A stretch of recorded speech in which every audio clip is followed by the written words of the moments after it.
할렐루야. 아멘. 네, 무더운 여름이지만 이 자리에 나오신 여러분들을 환영하고 축복합니다. 우리 시간 함차게 주님 앞에 찬양하며 올려드리며 나가도록 하겠습니다.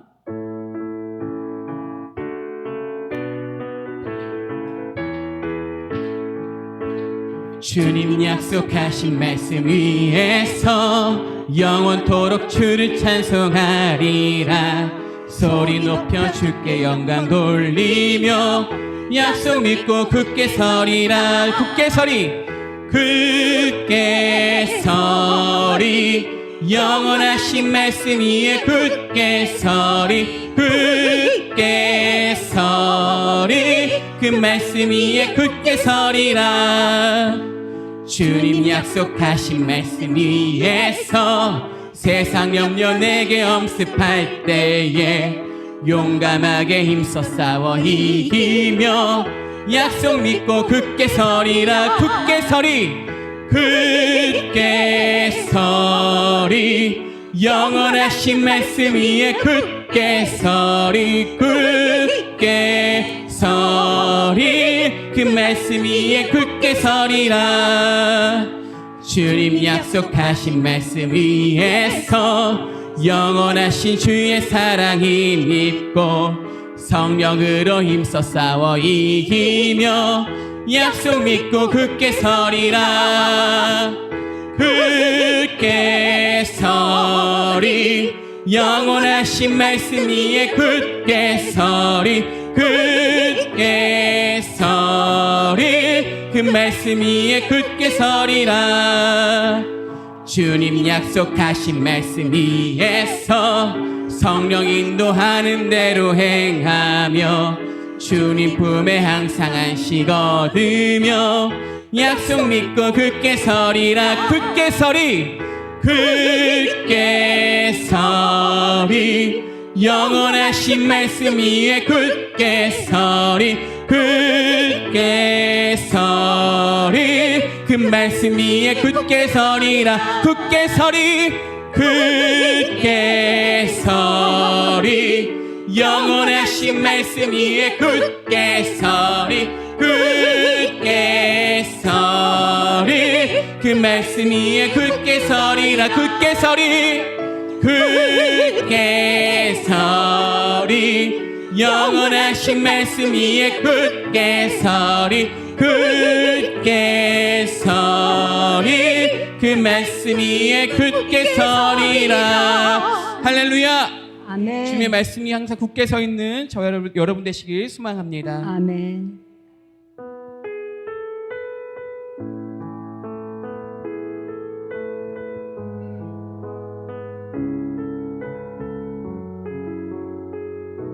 따스한 성령님, 따스한 성령님, 마음으로 보내 내 몸을 감싸며 주어지는 평안함, 만족함을 느끼네. 부르신 곳에서 나는 예배하네. 어떤 상황에도 나는 예배하네. 부르신 곳에서 나는 예배하네. 어떤 상황에도 나는 예배하네. 사랑과 진리에, 사랑과 진리에 한 줄기 빛 보내 내 몸을 감싸며 주어지는 평안함, 그 사랑을 느끼네. 부르신 곳에서 나는 예배하네. 어떤 상황에도 나는 예배하네. 부르신 곳에서 나는 예배하네. 어떤 상황에도 나는 예배하네. 내가 걸어갈 때 길이 되고 살아갈 때 삶이 되는 그곳에서 예배하네. 내가 걸어갈 때 길이 되고 살아갈 때 삶이 되는 그곳에서 예배하네. 내가 걸어갈 때 길이 되고 살아갈 때 삶이 되는 그곳에서 예배하네. 주님만 내가 걸어갈 때 길이 되고 살아갈 때 삶이 되는 그곳에서 예배하네. 부르신 곳에서 나는 예배하네. 어떤 상황에도 나는 예배하네. 부르신 곳에서 나는 예배하네. 어떤 상황에도 나는 부르신 곳에서 나는 예배하네. 어떤 상황에도 나는 예배하네. 부르신 곳에서 나는 예배하네. 어떤 상황에도 나는 부르신 곳에서 목소리로만 부르신 곳에서 나는 예배하네. 어떤 상황에도 나는 예배하네. 부르신 곳에서 나는 예배하네. 어떤 상황에도 나는 부르신 곳에서 나는 예배하네. 어떤 상황에도 나는 예배하네. 부르신 곳에서 나는 예배하네.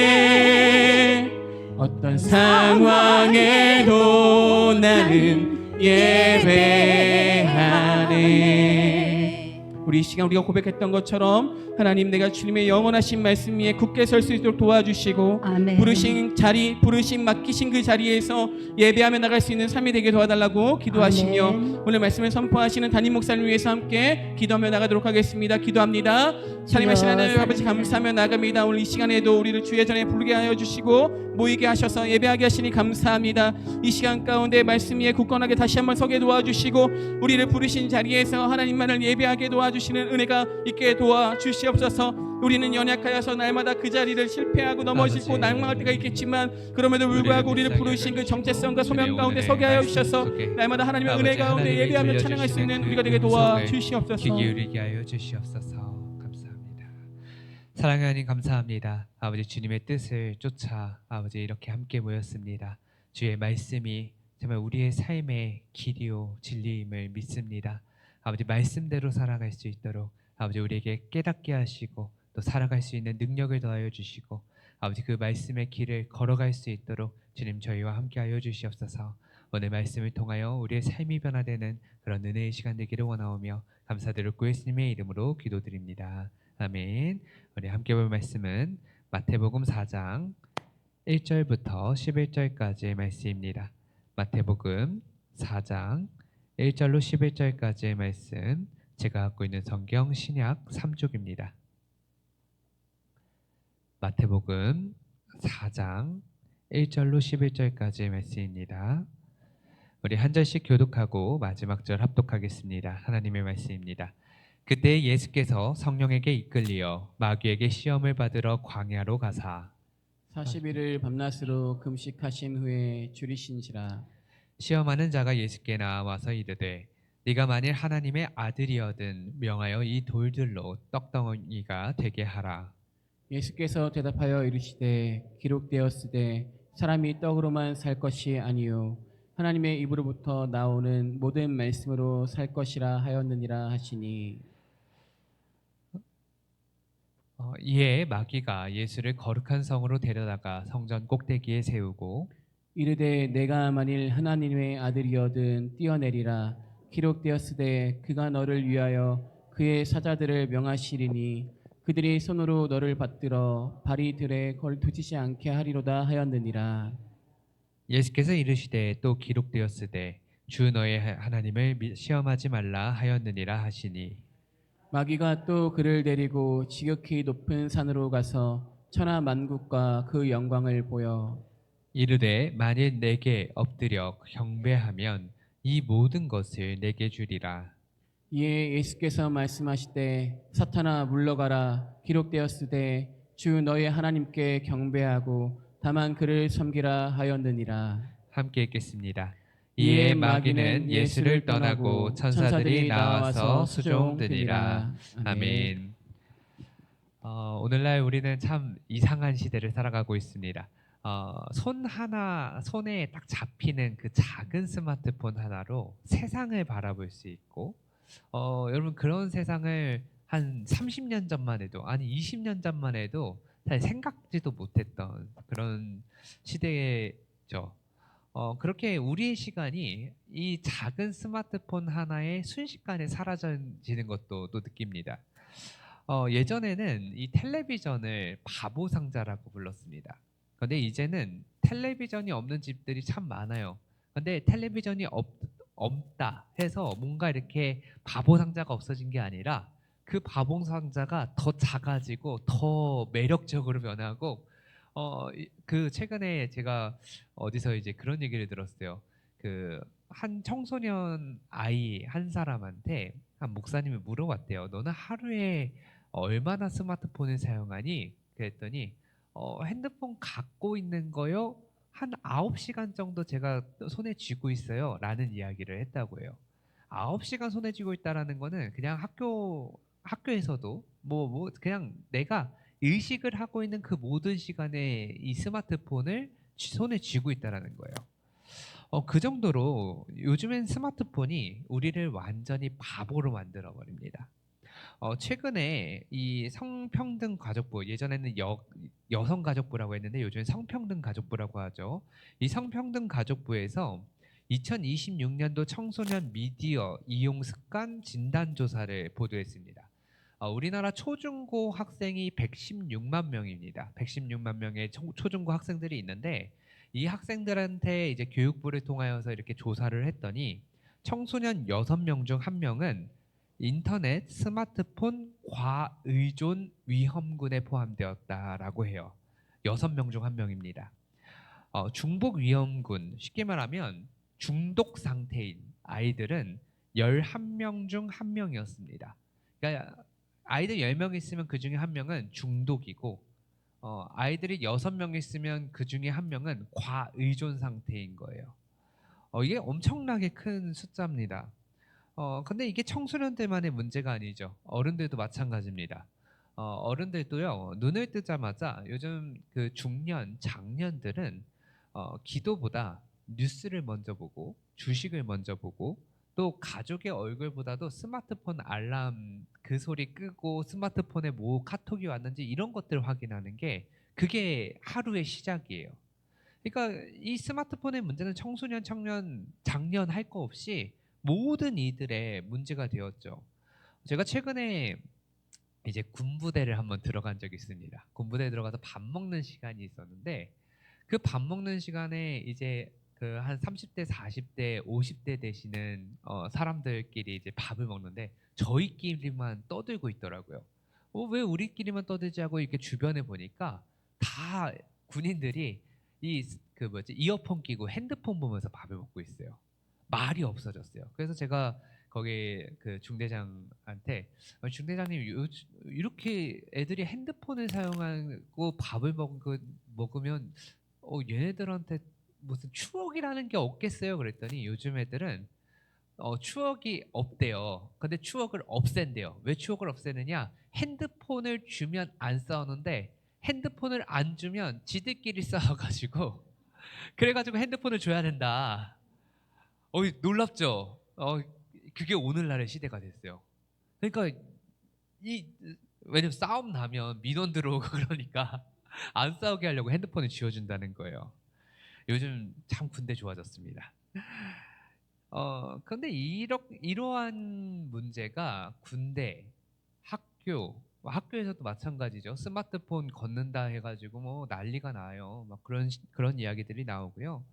또 장년들, 사실 제가 이렇게 설교를 하잖아요. 설교를 할 때 주일 같을 때 이렇게 보면은 고개를 숙이고 계시는 분들의 한 80%는 핸드폰 보고 계십니다. 전 다 보여요.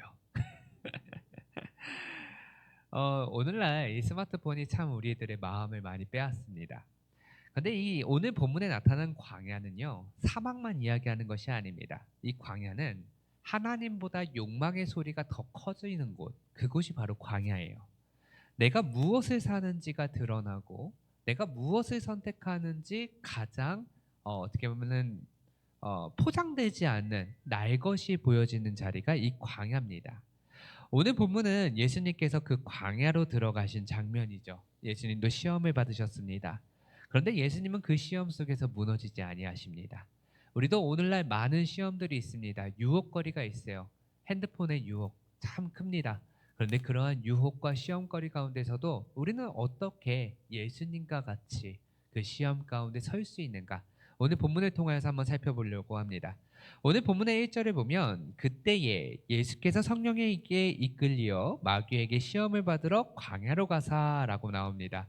5년 전에 제가 마가복음 강해로 이제 수요 설교를 할 때에도 이야기를 했지만 예수님께서 광야에서 마귀에게 시험을 당하실 때에는 그것은 성령님께 이끌려 다시 말하면 하나님의 선택이었습니다. 하나님의 선택. 우연히 가신 것이 아니라 하나님께서 광야로 예수님을 이끄셨어요. 그러면 사람이 갑자기 자 우리 광야로 갑시다. 그냥 아무 의미 없이 아무 이유 없이 그렇게 광야로 제가 여러분들을 끌고 가지 않을 거예요. 하나님도 예수님을 광야로 끌고 가셨을 때에는 그 이유가 그 목적이 있었다라는 겁니다. 그럼 그 목적이 무엇이냐? 바로 이 광야 속에서 예수님이 당하신 사건을 통하여 우리에게 가르쳐 주시려고 예수님을 광야로 이끄신 거예요. 그러니까 그냥 하나님이 예수님 골탕 먹이려고 광야로 이끄신 게 아니라 우리로 하여금 마귀의 시험 가운데 어떻게 맞서 싸워 이겨라 라는 걸 보여주시려고 지금 예수님을 광야로 이끄셨다라는 거예요. 자, 그렇게 광야로 이끄심을 당하는데 그 광야로 이끄심 당할 때, 다시 말하면 광야로 가실 때 바로 그 전 장면이 무엇이냐면 예수님께서 세례 요한에게 세례를 받으시고 난 다음 장면이 광야로 가는 장면이에요. 자, 우리들의 상황과 예수님의 상황은 똑같습니다. 우리들의 상황도요, 하나님으로 인하여서 은혜 받고 은혜 충만한 가운데 구원받은 자로 살아가는 가운데 시험이 주어지는 거예요. 예수님도 세례 받으시고 성령님께서 비둘기같이 날아와 이는 사랑하는 내 아들이다. 하늘로부터 음성이 들리는 그 큰 은혜를 받고 난 다음에 광야인 거예요. 광야라고 하는 것은 예수님을 믿지 않는 사람들에게만 주어지는 게 아니라 예수 믿고 은혜 받은 사람들에게도 주어지는 게 바로 광야입니다. 자, 이 광야에서 예수님이 광야에서 어떠한 삶을 사셨느냐? 2절을 보니까 40일을 밤낮으로 금식하신 후에 줄이신지라 라고 하면서 은혜 받고 나서 40일 동안 굶어서 힘들어하는 상황이 나타납니다. 여기서 보면요, 밤낮으로 금식하신 후에 줄이신지라. 여러분, 예수님께서 광야로 성령님께서 갑자기 이끌고 가셨어요. 먹을 게 떨어졌어요. 40일 동안 금식 기도한 거예요? 굶식 기도한 거예요?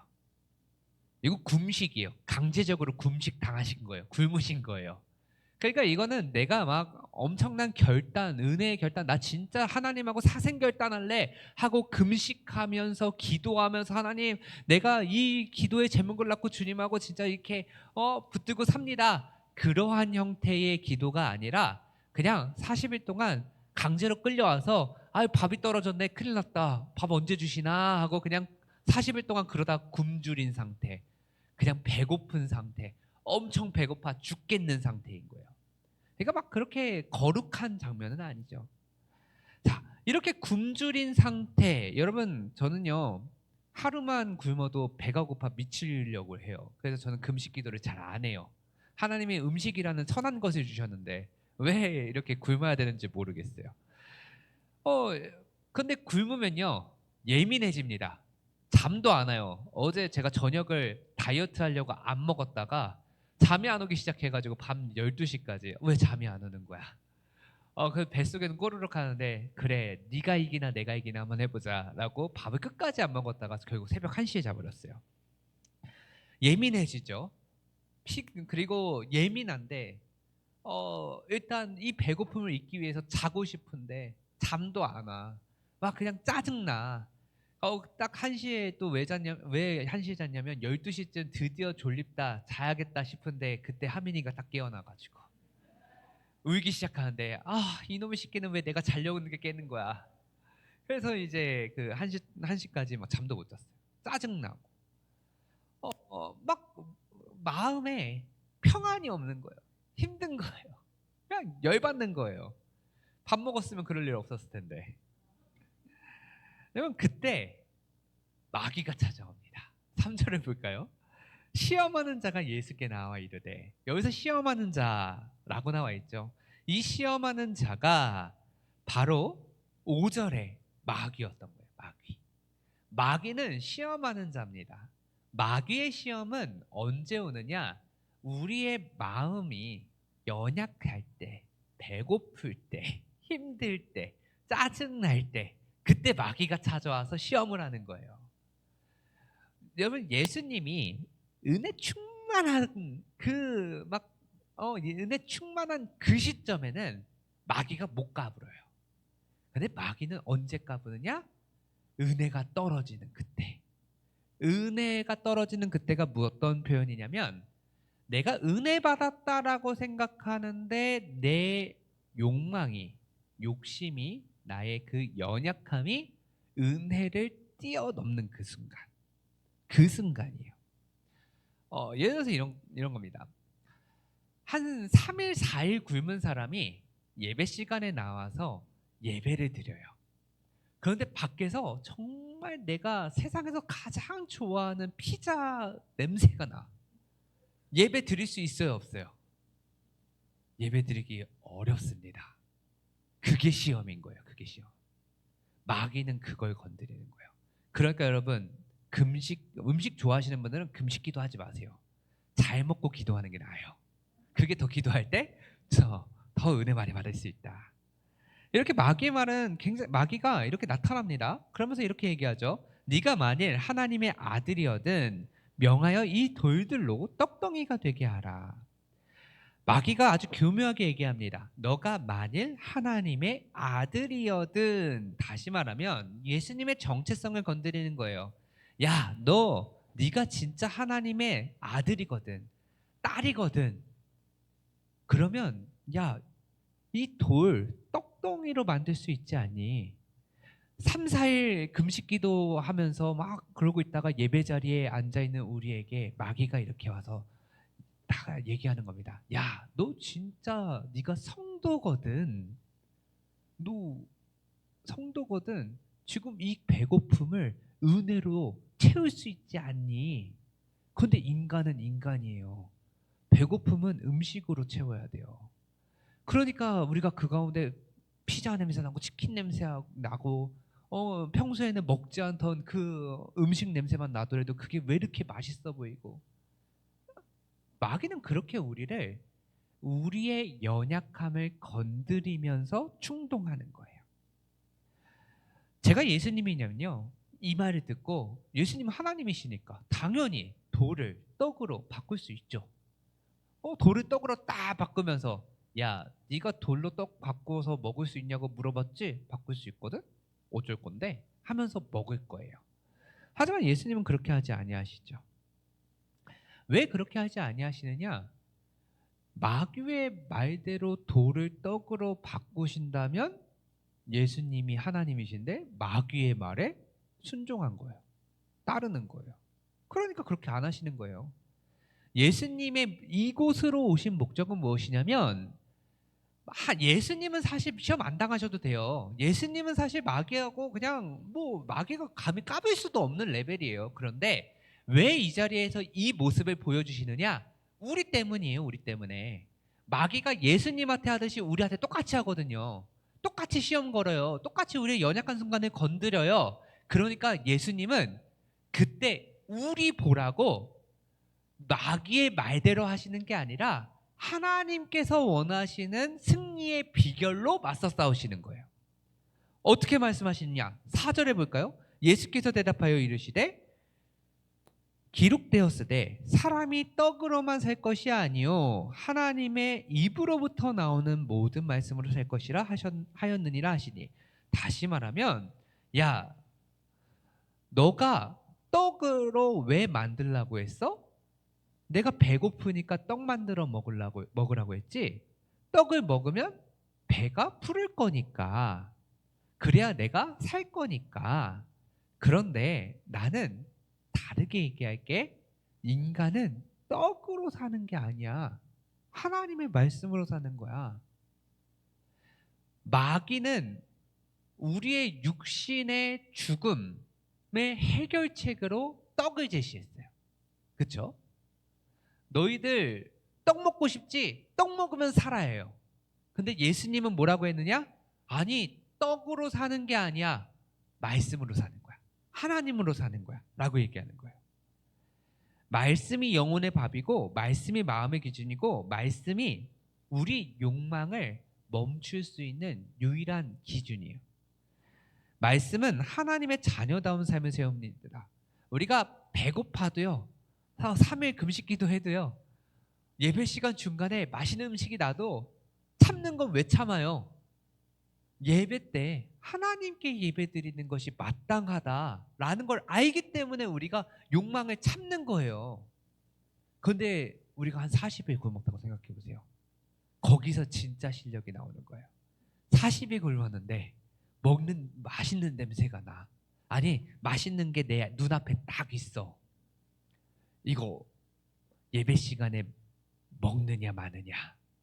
이제 거기서 우리의 진짜 신앙이 나타나는 거예요. 그래서 평소에 잘 드세요. 그러면 이런 시험 당할 필요 없어요. 광야에서 가장 위험한 사람은 어떠한 사람이냐? 배고픈 사람이 아니라 말씀을 잃어버린 사람입니다. 말씀이 우리의 삶의 기준이 되지 못한 사람이 가장 위험한 사람이에요. 말씀이 우리의 삶의 기준이 되면요, 내가 배고파서, 내가 아파서, 내가 힘들어서, 내가 바빠서, 수많은 유혹, 수많은 시험거리 앞에서도 말씀이 기준이 되면 살 수 있는 거예요. 그런데 그 말씀이 기준이 안 돼서 우리는 시험에 넘어가고 유혹에 무너지게 되는 것이죠. 이렇게 첫 번째 시험이 끝납니다. 그런데 마귀는 물러가지 않아요. 여러분, 마귀는요, 절대 여러분들을 한 번만 시험하고 여러분들이 한 번만 이겨도 되는 존재가 아니에요. 마귀는 여러분들이 살아있는 그 모든 시간들 속에서 항상 여러분들을 넘어뜨리고 싶어하는 존재예요. 그래서 두 번째, 또 예수님한테 얘기를 합니다. 5절에 보면 마귀가 예수를 거룩한 성, 여기서 말하는 거룩한 성은 아마도 예루살렘 성일 가능성이 높아요. 성으로 데려다가 성전 꼭대기에 세우고, 자, 이 성전은 거룩한 자리, 예배의 자리죠. 근데 마귀는 예수님을 성전 꼭대기에 세웁니다. 원래 성전의 주인 교회의 주인은 예수님이에요. 그런데 꼭대기에 세워요. 그러면서 이렇게 말합니다. 너 진짜 하나님의 아들이야? 그럼 뛰어내려라. 그러면 기록된 것과 같이, 자, 기록되었을 때, 여기서 기록되었을 때는 하나님의 말씀이에요.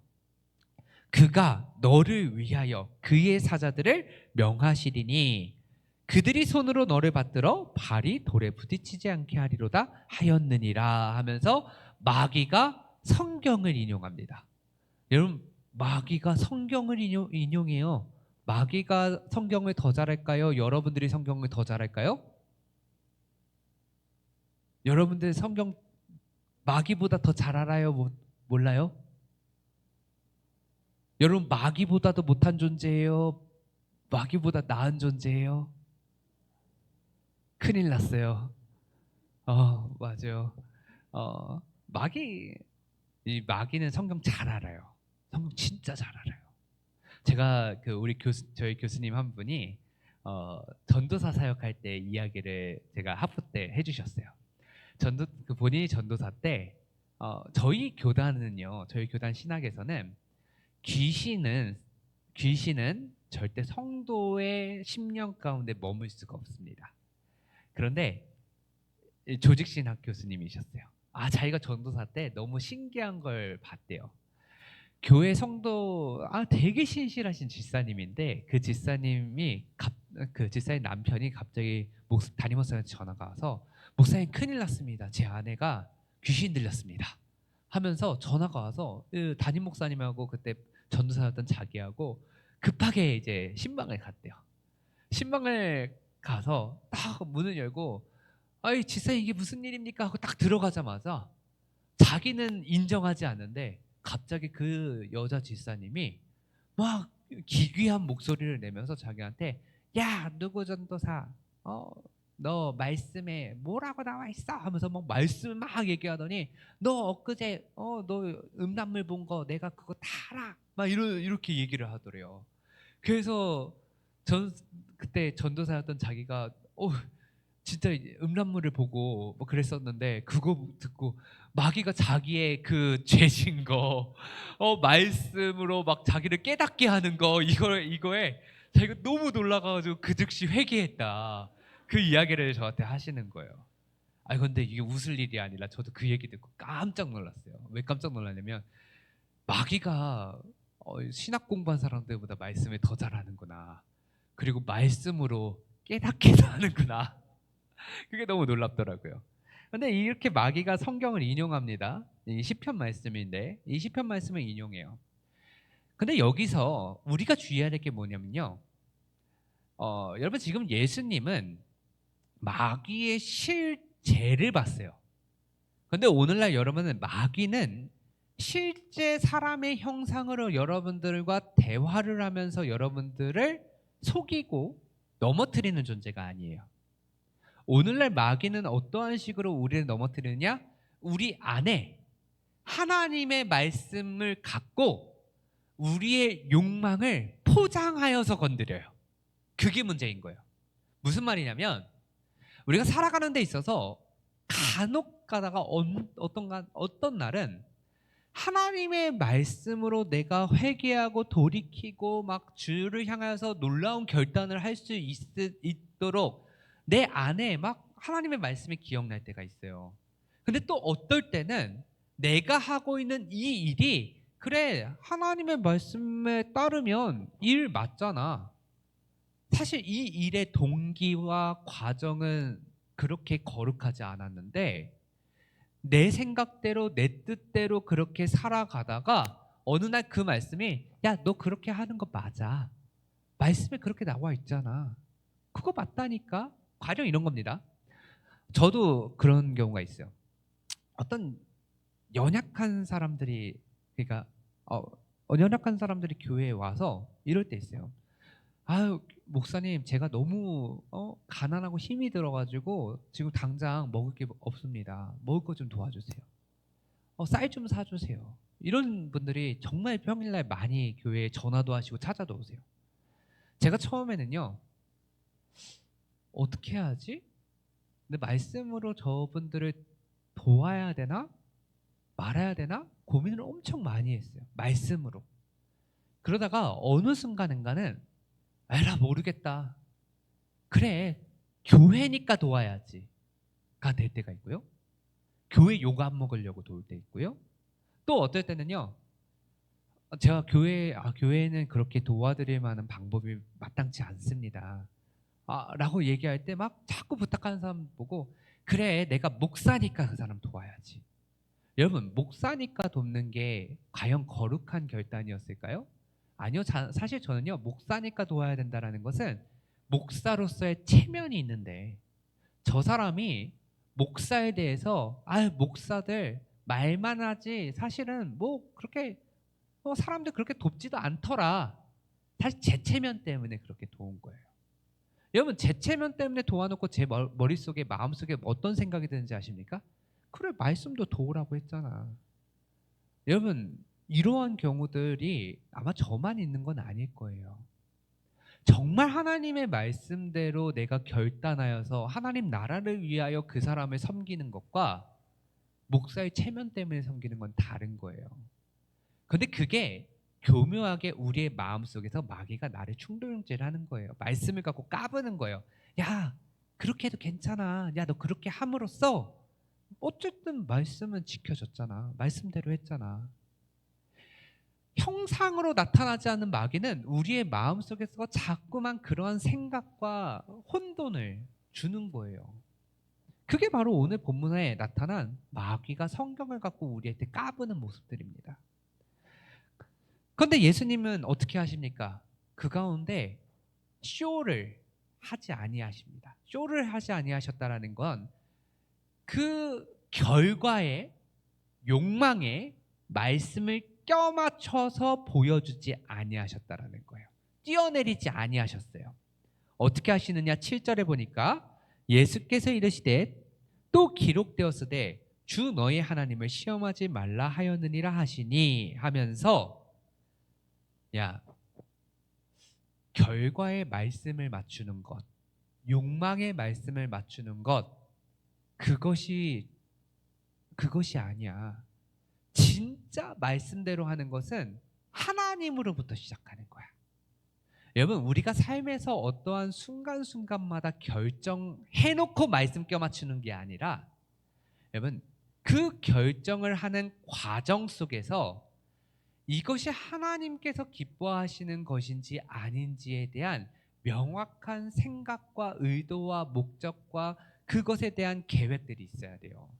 그게 없이 하고 나니까 하나님이 인도하셨고 하고 나니까 하나님 말씀이 이거 맞대. 여러분 그거 굉장히 위험합니다. 우리는요 기본적으로요 인간이라는 존재는 영적인 것을 구분할 수 있는 능력이 그냥 상실된 상태예요. 저는 그렇게 표현합니다. 일부 훼손이 아니라 그냥 완전히 훼손되어서 상실된 상태나 마찬가지다. 여러분 하나님 뜻인지 마귀 뜻인지 여러분 진짜 그거 구분할 수 있으세요? 마귀가 말씀 갖고 자꾸 얘기하는데 저도 사실 잘 구분 안 돼요. 우리는 처음부터 의도부터가 하나님 뜻에 맞춰서 생각하고 시작하지 않으면 그 과정부터가 달라지고 그 과정이 달라지면 결과에 껴맞추기밖에 안 된다고요. 그래서 예전에 주일 설교 때도 말씀드렸잖아요. 여러분 결과가 하나님 나라라고 그것이 좋은 게 아니라고. 우리는 과정부터 시작부터 하나님 나라예요. 이렇게 이스라엘은 광야에서 마귀는 광야에서 시험을 합니다. 그러나 예수님은 그 시험 가운데 어떻게 행해야 되는지를 정확하게 보여주세요. 하나님으로부터 시작하고 하나님으로부터 시작된 것은 하나님으로 맞춰지는 거예요. 마귀는 그럼에도 불구하고 계속해서 시험합니다. 3번의 시험은요, 시험이 3번만 있다가 아니라 완전한 시험이라는 것을 의미하고 이 시험은 계속되는 시험이라는 것을 의미해요. 8절에 보니까 마귀가 또 그를 데리고 지극히 높은 산으로 가서 천하 만국과 그 영광을 보여 라고 말합니다. 첫 번째 시험은 떡이었고 두 번째 시험은 성전 꼭대기입니다. 세 번째 시험은 천하 만국의 영광입니다. 욕망을 점점 더 크게 다루는 거예요. 처음에는 개인적이었어요. 야, 떡 먹으면 너 살 거야. 두 번째는 성전 꼭대기였습니다. 야, 너 여기서 뛰어내리면 종교적으로 너는 모든 힘을 얻을 거야. 마지막으로 천하만국, 지극히 높은 산. 야, 이 모든 영광, 종교적인 것뿐만 아니라 정치적으로까지 이 모든 영광을 다 너에게 줄게. 영광의 크기가 점점 더 커지고 욕망의 크기가 점점 더 커지는 거예요. 그런데 이 욕망의 크기가 커질 때 마귀는 그렇게 얘기합니다. 야, 이 경배하기만 하면, 야, 지금까지 돌을 떡으로 바꾸는 거, 야, 그리고 높은 데서 떨어지는 거, 그래, 쇼로 보이니까 너 그거 안 할 수 있어. 야, 그러면 진짜 작고 간단한 거 경배하기만 하면, 나한테 인사하기만 하면, 고개만 숙이면, 그러면 진짜 다 줄게. 그렇게 말하는 거예요. 마귀는 우리의 시간만 원하지 않습니다. 돈만 원하지 않습니다. 우리의 습관만 원하는 것이 아닙니다. 마귀는 자신을 경배하기를 원해요. 자기를 예배하기를 원합니다. 예수님께도 십자가 없는 영광을 제안합니다. 피 흘림 없는 통치를 제안합니다. 좋아 보여요. 제가 여기서 조금 정치적인 얘기 하나 할게요. 제가 최근에 어떤 영상을 봤냐면 그런 영상이 있더라고요. 무장해제를 해야 된대요, 우리나라가. 그리고 무장해제를 하고 모든 적대적인 것들을 다 내려놓으면, 그러면 그들이 대화에 나오고, 북한이 대화에 나오고, 대화에 나오면 그 다음에 협상을 할 수 있고, 협상을 하게 되면 평화가 찾아온다. 제가 그런 얘기를 듣고 나서, 그 영상을 보고 나서 이 본문을 보다 보니까 평화가 과연 무장해제에서부터 오는가?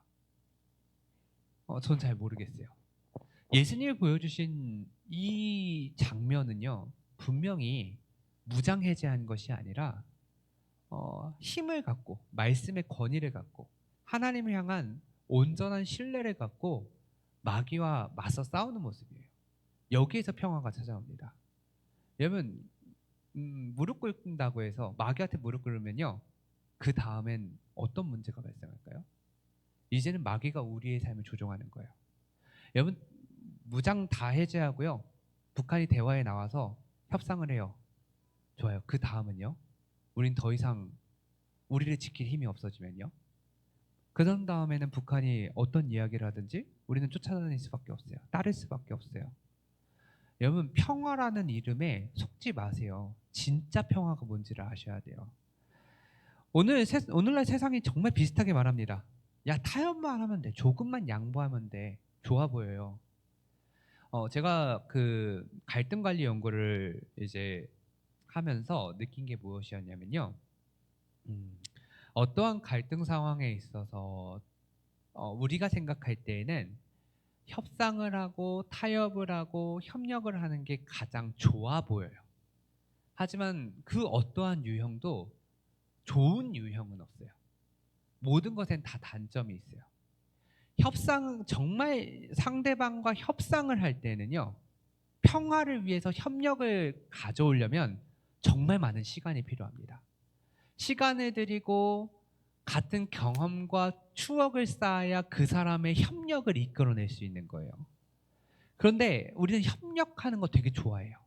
협력이 안 되면 타협이라고 해야 된대요. 타협은요, 제가 갈등관리연구에서 배웠을 때는 어떻게 표현하냐면, 모두가 다 승자도 아니고 모두가 다 패자가 되는 결정이 바로 타협이라고 봐요.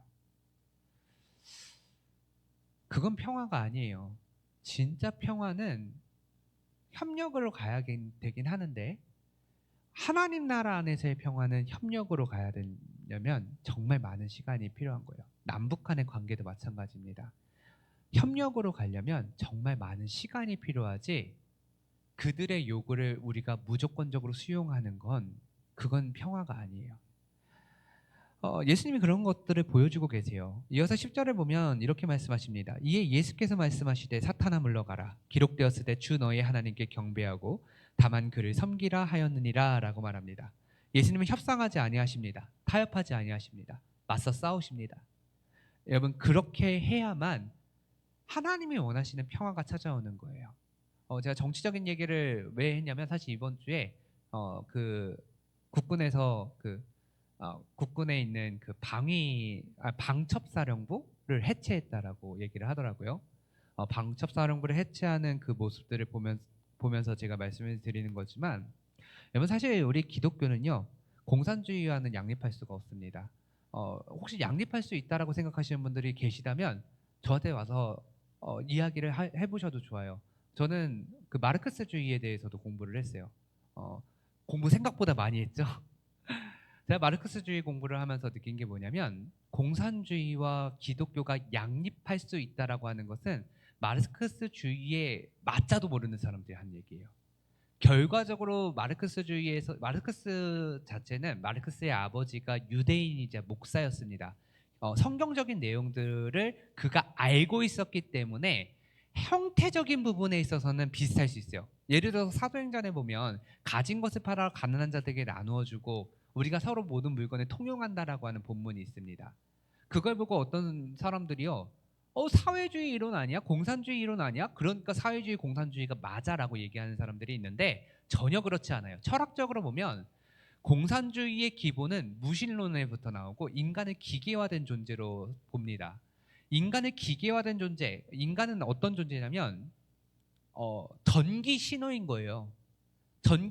그 죽음은 전기 신호가 끊어진 거고 삶은 전기 신호가 유지되는 겁니다. 그래서 공산당들이 왜 사람을 죽이고 살리는 문제에 있어서 그렇게 막 연연하지가 않냐면, 그냥 인간 몸뚱아리는 전기 신호라 전기 신호 끊으면 그냥 죽는 거고 켜놓으면 사는 거예요. 그래서 예전에 중국 공산당이 그 자연재해로 이게 죽은 사람들의 장기를 무단으로 그냥 그 군의관들 보내가지고 다 적출한 적이 있었어요.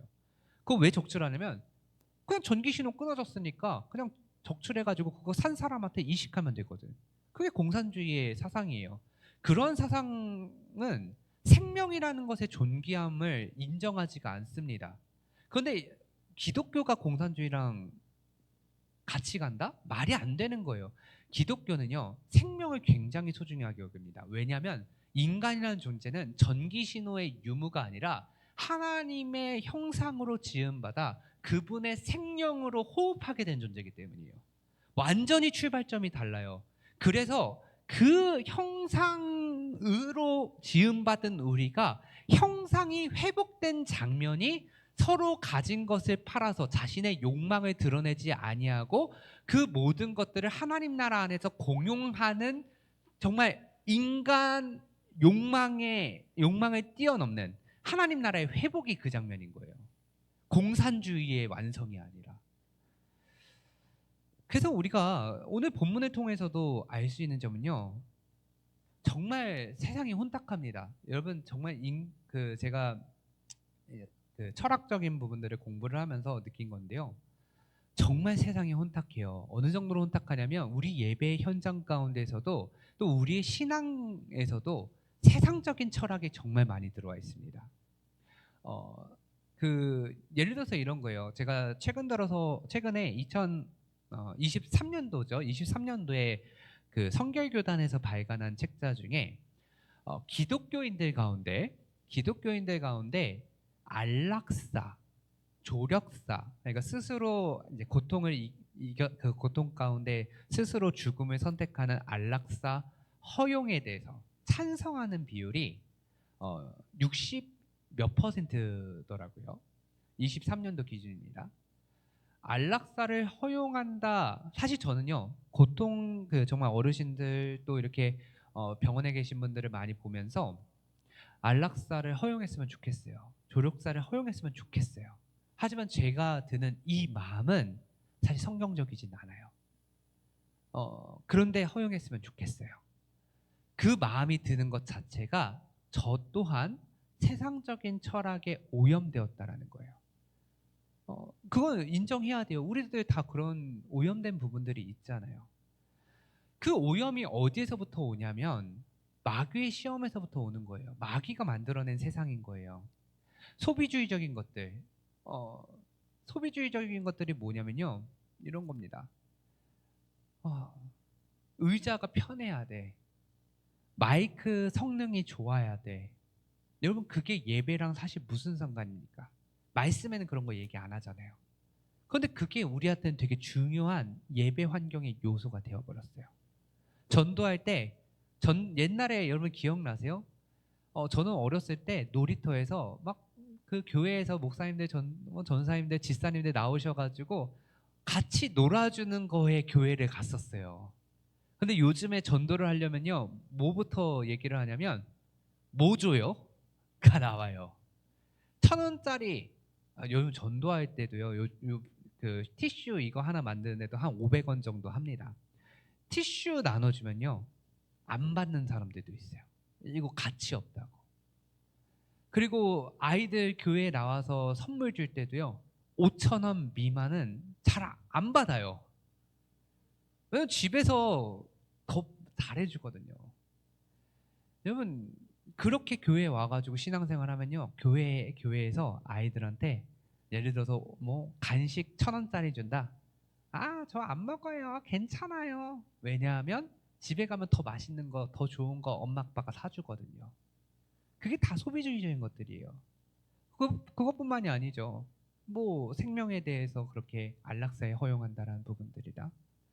다 그냥 세상 그런 부분들이 알게 모르게 우리 교회 안에 침투해 있습니다. 근데 오늘 본문의 말씀은 무엇을 얘기하냐면 여러분 성경을 알아야 돼요.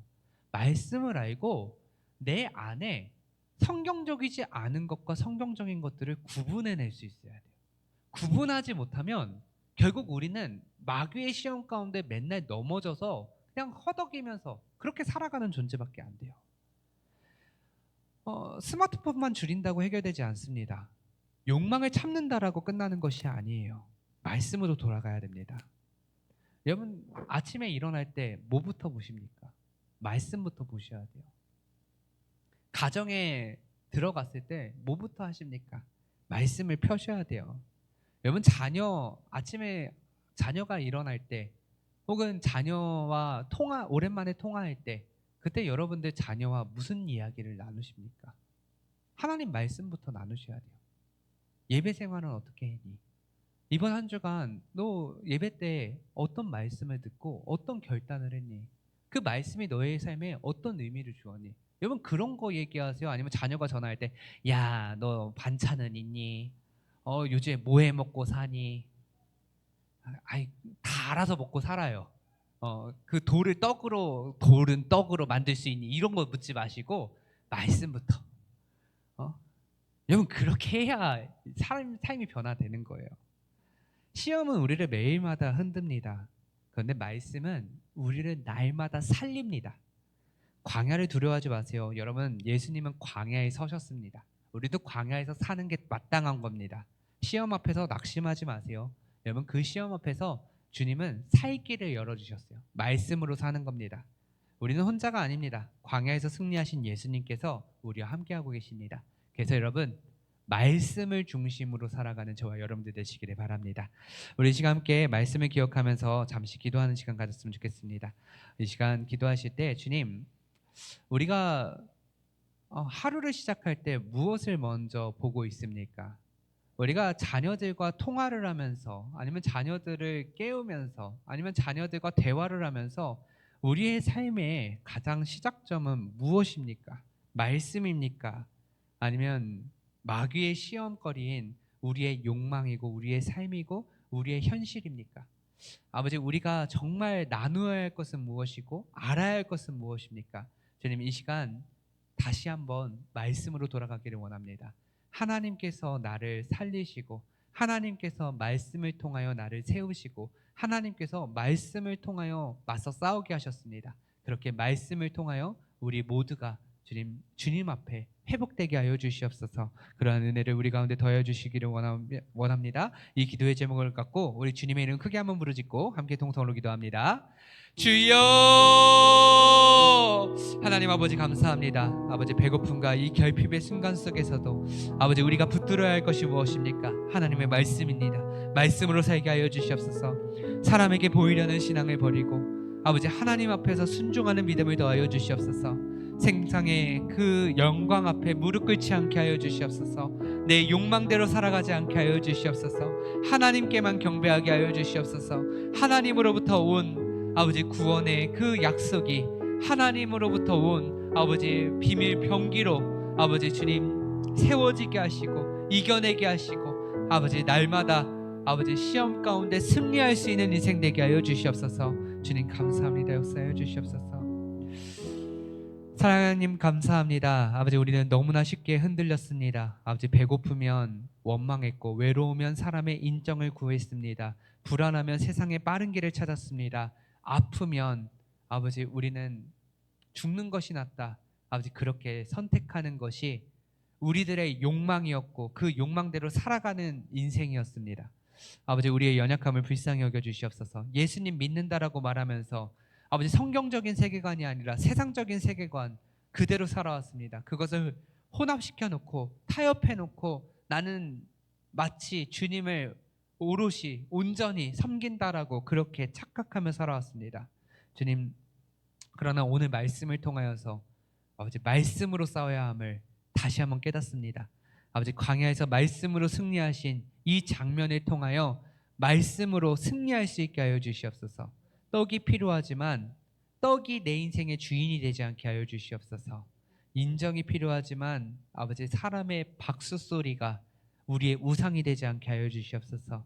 성공이 필요하다 할지라도 그것을 욕망하는 존재라 할지라도 사탄에게 엎드리는 선택을 하지 않게 하여 주시옵소서.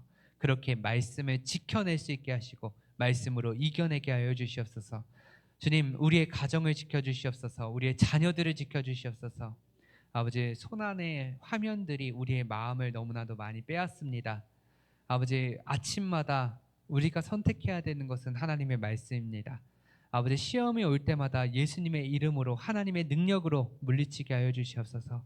자녀들과 통화할 때마다 자녀들을 만날 때마다 아버지 자녀의 욕망 나의 걱정과 근심을 대화하는 것이 아니라 그곳에 하나님의 말씀이 세워지게 하여 주시옵소서. 지금 우리의 마음을 새롭게 하여 주시고 결단하게 하여 주시고 우리 안에 거룩한 결단으로 광야 같은 인생 속에서도 말씀으로 승리할 수 있는 그런 인생 되게 하여 주시옵소서. 그러한 은혜를 우리 가운데 더하여 주시기를 원하오며 감사드렸고 예수님의 이름으로 기도드립니다. 아멘. 우리 시간이 많이 간 관계로 바로 축도로 예배를 마치겠습니다. 이제는 우리 구주 예수 그리스도의 크신 은혜와 하나님 아버지의 극진하신 사랑하심과 성령 하나님의 감화 감동 교통 충만케 하시는 역사가 이 시간 예수 그리스도께서 시험 가운데 승리하신 것처럼 말씀으로 살아가기를 원하는 머리 숙인 자들과 이들의 가정과 목장과 우리 하늘의 교회 위에 이제부터 영원토록 함께 있을지어다. 아멘.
주시옵소서.